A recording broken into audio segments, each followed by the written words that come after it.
Presented by IllFonic. IllFonic, the studio that developed the No. 3 game on PlayStation Store. A 2017 Friday the 13th. The game, F13, is ramping up production on several unannounced projects. According to leaders at the studio, this led to the opening of a new studio location in Tacoma in November 2018, in addition to their headquarters in Golden, CO.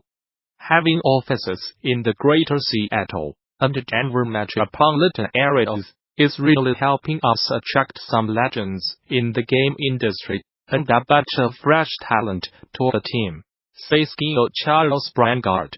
Currently there are 16 positions open on their website www.illfonic.com. IllFonic was founded 12 years ago, this November, by computer scientist and musician Charles Brangard. From the beginning, IllFonic set out to leverage advances in technology to create games that rival AAA quality at a third of the price and development time, cutting their teeth working on games such as Dead Alliance, Star Citizen, Evolve, Armored Warfare, Crysis 3, and Nexus. It was only a matter of time before they were given the task of leading development for a title like F13, Friday the 13th. The game, CEO Charles Brangard says, after F13, a lot of proposals were landing in our laps, and we had to be really selective in what to pursue. We needed to grow while at the same time maintaining the open studio culture that made us who we are today. IllFonic has picked its projects and planned its growth in a manner that is calculated for the long-term future, meaning they want to hire and retain talent and not expand and downsize with projects. Just about everyone who was there from the beginning is still there, which says a lot about the company. If IllFonic has learned anything over the last decade, it's that great games come from a great team, and they have to preserve their open studio culture. It is probably by far the most exciting time in the history of the company, says IllFonic president and technology startup veteran Anthony Fassero. We have been very careful to preserve our company identity as an independent studio as we have grown, and have a great working culture across multiple locations. He added, people coming to work at IllFonic from smaller studios are learning quickly from the experts, and those from larger studios are finally getting to work with smaller teams and shorter development cycles. There is something to be said for giving people the trust to make decisions and the support needed to make it a reality. It also helps that the team are huge fans of the projects that we are working on. IllFonic has managed to grow while keeping a company culture that is fun and creative. The idea that everyone has something to offer helps lend to the culture. When you take a look at each person's history at IllFonic, you can see there is a wealth of knowledge to pull from, on average across the entire company. IllFonic employees have approximately 7 years in the industry, and have worked on 9 titles each. Be sure to keep an eye on IllFonic and its upcoming titles. To learn more about IllFonic and the positions currently open, visit http://IllFonic shops. Written by Shannon Jarrettson. Shannon is the Director of Communications for IllFonic. She has worked on multiple titles in both publishing and development, as well as in the hardware and esports sides of the industry.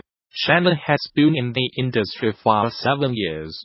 She has a love for the art of video games, and is known to play a little Street Fighter at home and in the office. The 2019 Game Developers Conference will feature an exhibition called GDCDEDICATEDTOGAMES that uses alternative control schemes and interactions.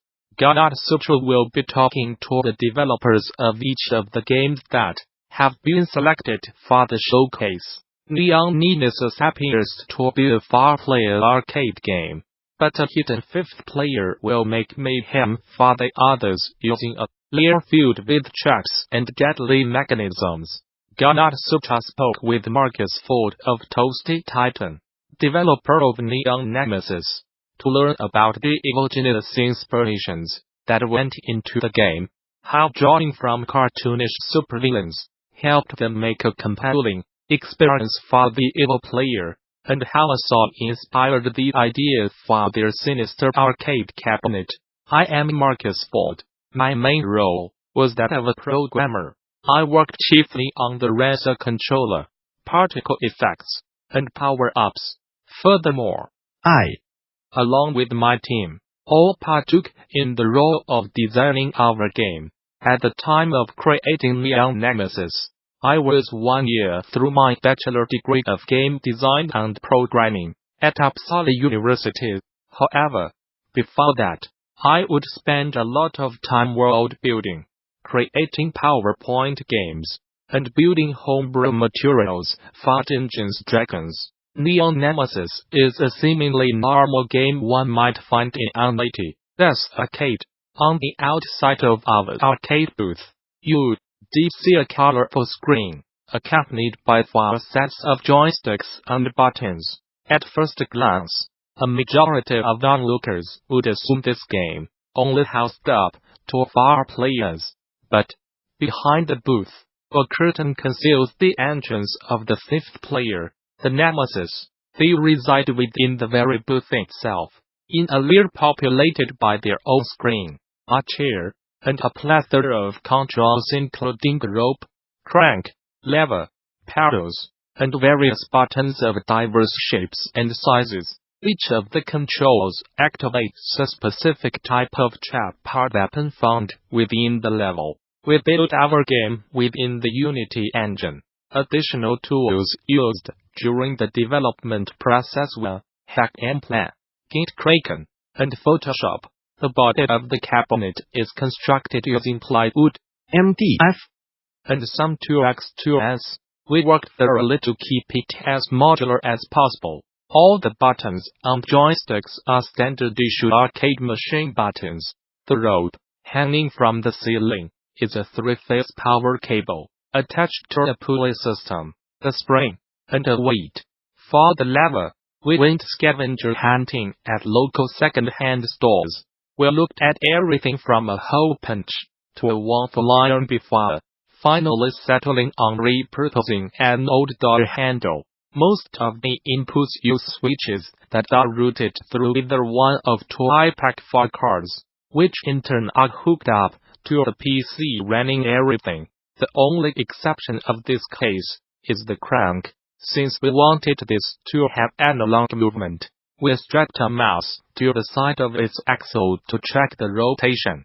By using these materials and more, we managed to slap our arcade booth together in a garage and get it ready for the day. We took inspiration from a song called Capulet Man by Lemon Demon. It sings a tale of a man who assimilated himself into an arcade machine, and whose sole purpose became to challenge anyone who dared put a quarter in him. Once the initial concept of Neon Nemesis was pitched, our entire team fell in love with the image of constructing a booth capable of housing a person inside of it. We still joke about how a simple song became the spark that led us to creating Neon Nemesis. During the early CONCEPTUALYZING phase, we titled it Mastermind. We wanted the person inside of our booth to feel like a classic evil genius, the sort of villain who demonstrates an enormous amount of power by utilizing a great deal of convoluted tools. The result of following this idea left our end product with 2 vastly contrasting experiences. As a racer, you must fight against those next to you while struggling to survive the level itself. In a high-speed platforming challenge, on the inside, the Nemesis controls the very world around the racers. and must use their tactical skills to employ the tools at their disposal to eliminate all who dare challenge the arcade booth.